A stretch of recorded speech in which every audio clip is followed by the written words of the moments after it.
সবাইকে স্বাগত। সবাই ভালো আছো, আমিও ভালো আছি। আজকে আমি একটা রেসিপি শেয়ার করছি, আপনারা প্রথম থেকে পুরো শেষ পর্যন্ত দেখুন। আর কি রেসিপি শেয়ার করছি সেটাও আমি দেখিয়ে দিচ্ছি। চলুন দেখা যাক কি রেসিপি শেয়ার করছি আমি। এখানে আমি কড়াই তেল দিয়ে দিয়েছি। এই তেলেতে 1 চামচের মতো তেল দিয়ে দিয়েছি। এবারে আমি এখানে 2টো ডিম দিয়ে দিচ্ছি। এখানে আমি 2টো ডিম দিয়ে দিলাম। এবার 1/2 চামচের মতো আমি একটু চিলি ফ্লেক্স দিয়ে দিচ্ছি এখানে একটু ঝালের জন্য। আপনারা একটু অল্প করে গোলমরিচের গুঁড়ো দিয়ে দিলাম। স্বাদ অনুযায়ী আমি নুন দিয়ে দিচ্ছি। দিয়ে এটাকে আমি এবার ঘেটে নিচ্ছি। আর এটা যদি আপনারা বাটিতেও ঘাঁটতে পারেন সেটাও কোনো অসুবিধা নেই। আমি এখানে কোড়াতেই পুরো ভালো করে মাখিয়ে নিচ্ছি ডিমটার সাথে। আর এইটাকে আমি গ্যাসে কম করে ভেজে নিচ্ছি। এটাকে এখানে আমার ডিমটা ভাজা হয়ে গেছে। আমি এবারে ডিমটাকে তুলে নিচ্ছি। এখানে পুরো ডিমটা তুলে নিচ্ছি।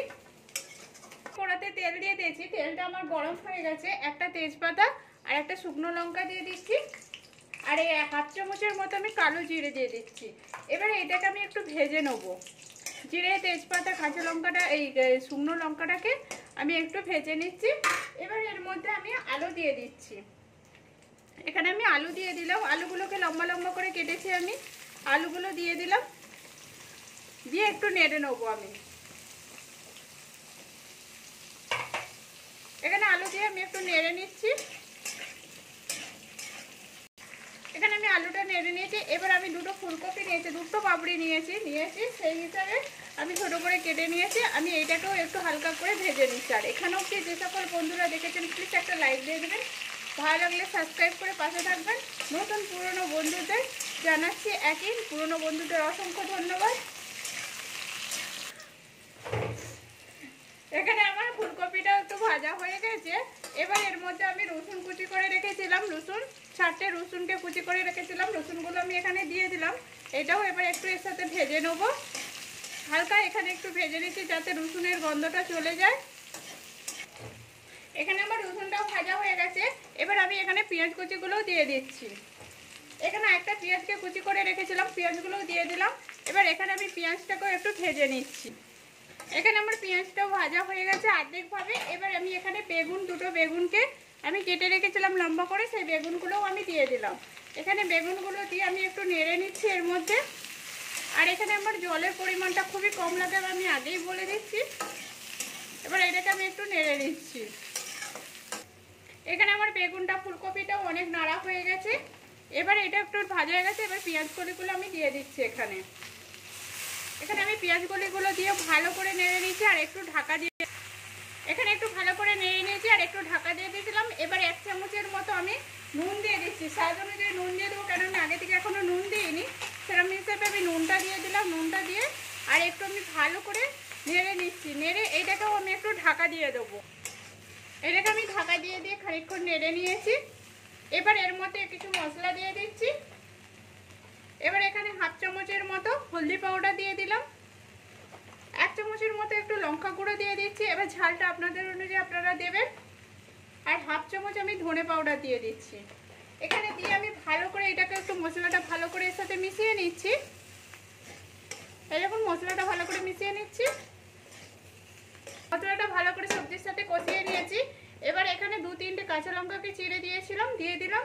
আর একটা টমেটোকে লম্বা করে কেটেছি, সেগুলো আমি সব দিয়ে দিলাম। এখানে আমি দিয়ে দিয়েছি। দিয়ে এটাকে ভালো করে একটু নেড়ে নিচ্ছি এর সাথে। আর একটু আমি জল দিয়ে দেবো। জল দিয়ে 2-3 মিনিটের মতো আমি ঢাকা দিয়ে রেখে দিচ্ছি। কেন এখানে তো আমার আলুটা সিদ্ধই হয়ে গেছে। দেখুন ফুলকপিটা একটু বাকি আছে, আমি সেই হিসাবে একটু জলটা দিয়ে দিচ্ছি। এখানে আমি একটু জল দিয়ে দিলাম, 1 বাটির মতো জল দিয়ে দিচ্ছি। দিয়ে এটাকে ভালো করে আমি ঘেটে নিচ্ছি। ঘেটে ঢাকা দিয়ে দেবো। আমি এখানে খুলে দেখছি হয়েছে নাকি। এই দেখুন আমি একটু ঘেটে নিচ্ছি। আর জলটাও দেখুন অনেকটাই সব মাখা মাখা হয়ে গেছে। এখানে আমার ফুলকপিটাও সিদ্ধ হয়ে গেছে। এই দেখুন ফুলকপিটাও সিদ্ধ হয়ে গেছে, আলুটাও আমার সিদ্ধ হয়ে গেছে। এখানে আমার সব জিনিস সিদ্ধ হয়ে গেছে, সব সবজিগুলো। এবার আমি এখানে ডিমগুলো যে ভেজে রেখেছিলাম, ডিমটা দিয়ে দিচ্ছি এর মধ্যে। এখানে আমি ডিমটা দিয়ে দিলাম। দিয়ে এটার সাথে আমি একটু ভালো করে নেড়ে নেবো। এখানে আমি পুরো ভালো করে ডিমটা মিশিয়ে নিয়েছি। এবার অল্প করে আমি ধনেপাতা কুচি দিয়ে দিচ্ছি এর মধ্যে। আমার এখানে কিন্তু সবজিটা পুরোটাই কমপ্লিট হয়ে গেছে। আর এর মধ্যে গ্যাসটা বন্ধ করে দিচ্ছি। বন্ধ করে দিয়ে আমি একটু উপর থেকে সর্ষের তেল দিয়ে দিচ্ছি। 1 চামচের মতো আমি একটু সর্ষের তেল দিয়ে দিলাম, দিয়ে আমি ঘেটে এটা ঢাকা দিয়ে দেবো। এটা আমি 2 মিনিটের মতো ঢাকা দিয়ে দিয়েছি, যাতে পুরো সর্ষের তেলের যে ফ্লেভারটা আছে পুরো সবজিটার সাথে ভালো করে মিশে যাবে। ওই জন্য আমি একটু ঢাকা দিয়ে দিচ্ছি, দিয়ে 2 মিনিট বাদে আমি দেখাচ্ছি। এখানে আমার 2 মিনিট হয়ে গেছে। আমি এবারে চামচে করে ঘেটে দিচ্ছি, ঘেটে এবার আমি এটা তুলে নিচ্ছি আস্তে আস্তে। এই দেখুন আমি তুলে নিচ্ছি এরকম করে। আর এখানে টমেটোটাও বেশ গোটা গোটা রয়েছে, সব সবজিগুলো বেশ গোটা গোটা রয়েছে, আর খেতেও খুব সুন্দর লাগবে। এবার আপনারা যদি রসটা কম করতে চাই তাহলে আর একটু জলটা পেরে নেবেন, কিন্তু আমার এখানে এটা প্রয়োজন ছিল বলে আমি এটাই করে নিয়েছি। এই দেখুন কত সুন্দর হয়েছে সবজিটা। এখানে আমার পুরোটাই কমপ্লিট হয়ে গেছে। এই দেখুন কত সুন্দর হয়েছে। এই দেখুন টমেটোগুলো আমার কত সুন্দর হয়েছে, সবজিগুলো পুরোটাই আছে, ভালো পুরো ঘাটা ঘাটা হয় না, খুব সুন্দর লাগছে, কিন্তু সব কিছু সিদ্ধ হয়ে গেছে। প্লিজ আপনারা এরকম করে বাড়িতে বানিয়ে দেখুন, আর কেমন হয়েছে সেটাও বলবেন কমেন্ট করে। ভালো লাগলে একটা লাইক করে, শেয়ার করে, সাবস্ক্রাইব করে পাশে থাকবেন। আর এটা গরম গরম ভাতের সঙ্গে খুব সুন্দর লাগে খেতে।